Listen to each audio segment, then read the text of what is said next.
Chapter 3, The Birth of Identity. From the book Transcending the Human Story, a series of sacred unveilings. Opening. At first, there was only awareness, pure and silent. Then came the vessel, the body. Then came the breath, the cry, the gaze. The baby arrived carrying timeless presence. But presence, when filtered through form, begins to take on names, roles, conditions. This is the birth of identity. Identity is not evil. It is necessary for the play of the human story. Yet it is also the veil that hides what you truly are. It begins when awareness forgets itself, when the field localizes not only into form but into belief. I am this.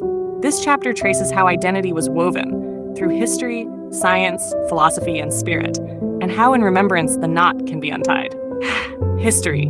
From tribal belonging to the individual self, human beings first knew themselves as part of the tribe. Identity was not I, but we. The hunter, the mother, the elder, roles flowed into the rhythm of survival. As civilizations grew, identity hardened. Names, titles, and hierarchies were etched into stone. The Egyptian pharaoh, the Roman citizen, the medieval serf, selfhood became tied to power, land, and law. Yuval Noah Harari in *Sapiens* reminds us that imagined orders, religion, money, nations, became the scaffolding of human identity. People died for flags and fought for gods, all while forgetting these were stories. Identity deepened with modernity. The Enlightenment birthed the autonomous individual. Descartes' "I think, therefore I am" crowned thought as the seat of self. Later, nationalism, industrialization, and consumerism trained the human to identify with job, gender, class, possessions. Thus, identity was born, not as essence, but as construction. A survival tool turned into a prison. The biological roots of self-science reveals that identity is both inherited and conditioned. In The Selfish Gene, Richard Dawkins argued that genes are survival machines, replicating themselves through bodies. Identity, from this view, is a strategy for continuation. Neuroscience shows how the brain constructs self. The default mode network lights up when you think of I, weaving memories, roles, and projections into a continuous story. Yet, as Antonio Damasio writes in The Feeling of What Happens, the self is not a fixed entity, but an emergent pattern, an ongoing process of brain and body. Epigenetics again reveals how trauma and memory pass through generations. Bessel van der Kolk, in The Body Keeps the Score, shows how the body encodes the stories of suffering. Identity is often shaped less by freedom and more by survival. But science also whispers of fluidity. The self is plastic, malleable. It can dissolve in meditation, psychedelics, or near-death experiences, which means identity, though powerful, is not ultimate philosophy. The invention and deconstruction of self-philosophy has wrestled with identity for centuries. John Locke tied selfhood to memory, arguing that continuity of consciousness creates identity. But memory is fragile, and thus so is the self. Friedrich Nietzsche, in Beyond Good and Evil, shattered the illusion of stable identity, calling the self a multiplicity with a single name. He saw identity as masks layered over instinct and will to power.